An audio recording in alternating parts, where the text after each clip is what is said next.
Hey friends, wanted to talk about two things when it comes to NFTs. So these continue to gain traction culturally.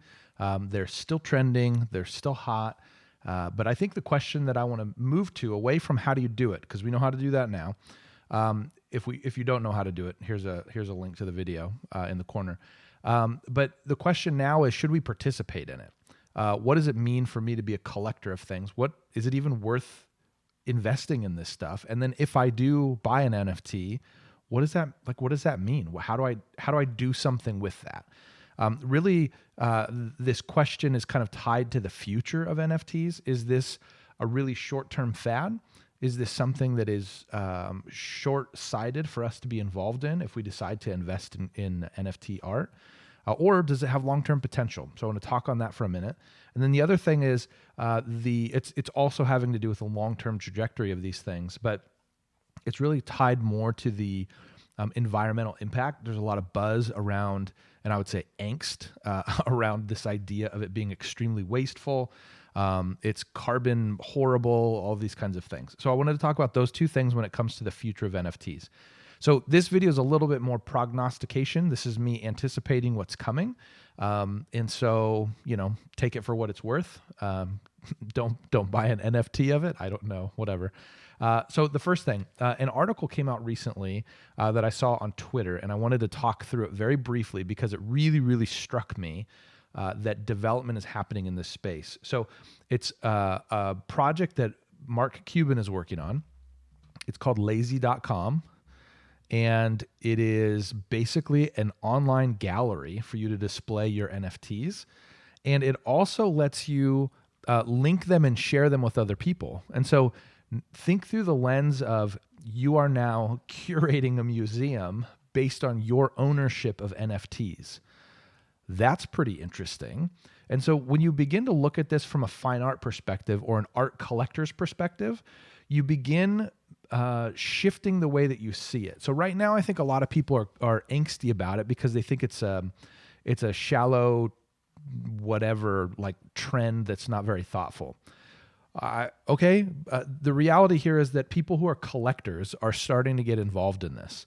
People who are, well, not starting, I guess they've been involved in this space for a while, but now what's happening is you're starting to be able to integrate your ownership of these things to your internet presence as a whole. So now on my Twitter bio, I can say, here is a link to my NFT gallery, which is a super unique way to display digital artwork and things that are being collected. Now, this doesn't really speak to the value increase of things happening. So for example, if you buy an NFT, there's no guarantee it's going to go up in value, or there's no guarantee that what you have purchased is the next, digital Mona Lisa or whatever.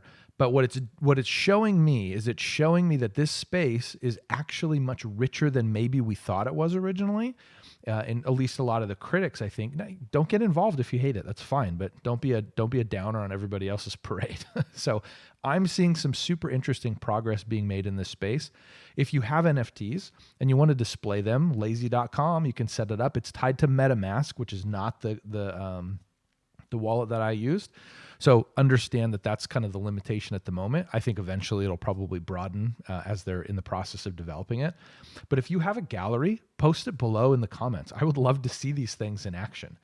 And then the second part of this is the environmental impact. I'm not going to get into details of how much carbon and what. I'm not going to touch on that, but I want to touch on this concept quickly because I think it's very important when you evaluate whether or not you should participate in a space. I think often people are very quick to judge today's state in light of long-term life of a space. So let me explain that briefly here. Let's say that in order to mint an NFT, you have to burn 100 pounds of coal. Okay, shoot, that's inefficient, all right? But what happens with innovation is that we have to start there. We have to start inefficient. And then eventually innovation makes things more efficient over time. And so that's a really important thing to keep in mind when it comes to, I would say, the whole cryptocurrency space. There's a lot of criticism being lobbed at Bitcoin as well. what is fascinating to me is that there are actually a lot of mining operations that are leveraging water. So they're generating hydroelectricity, and that's what they're using to mine Bitcoin. And so the argument actually doesn't really stand because it's not as true as it used to be. And so it's really important that we keep that perspective in mind. So when you hear criticism about these cryptocurrencies or really any innovation that's wildly inefficient, you know what's inefficient is building the first Tesla. You know what's more efficient? Having the infrastructure and the systems developed to efficiently manufacture these things. That's efficient. What's inefficient is building the first light bulb. You know how many iterations they had to go through in order to develop a working thing? Like, it's incredibly inefficient to innovate. But what it does is it builds a foundation upon which efficiency can start happening. So I'm already seeing this in the NFT space. I'm already seeing things that are indicators of this space not being problematic. The same is true, like I had said, with Bitcoin. We're seeing a lot of innovation happen when it comes to efficiency and leveraging alternate sources of power or energy. Or in many cases, we're actually finding that Bitcoin becomes a store of dormant or excess or unused power that couldn't be otherwise leveraged. And so these narratives that are out there about these things being wildly inefficient, just be careful about buying into them blindly because they're not as true. I'll say it this way.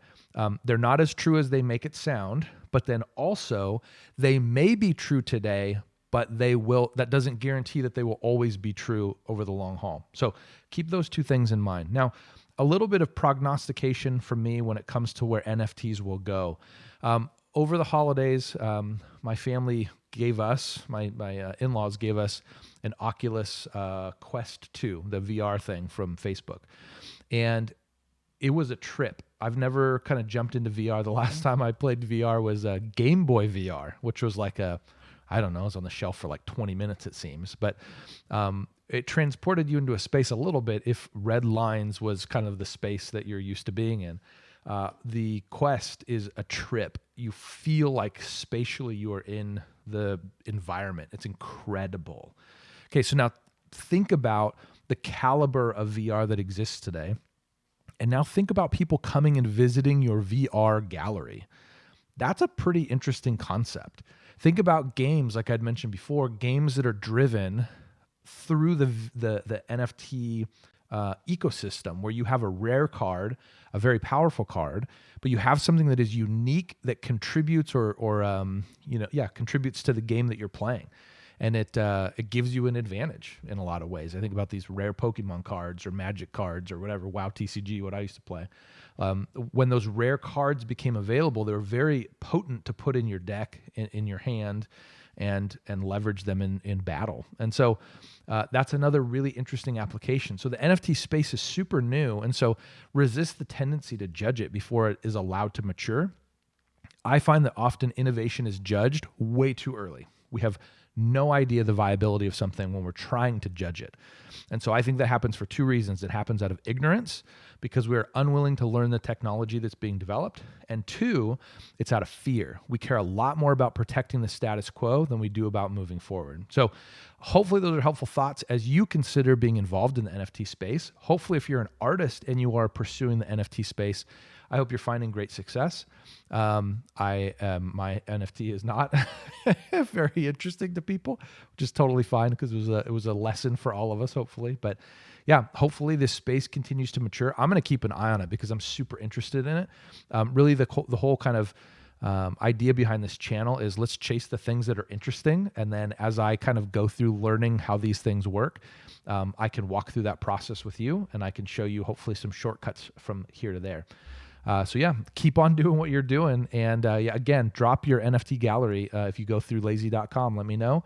Drop it in the comments so we can check out what you got.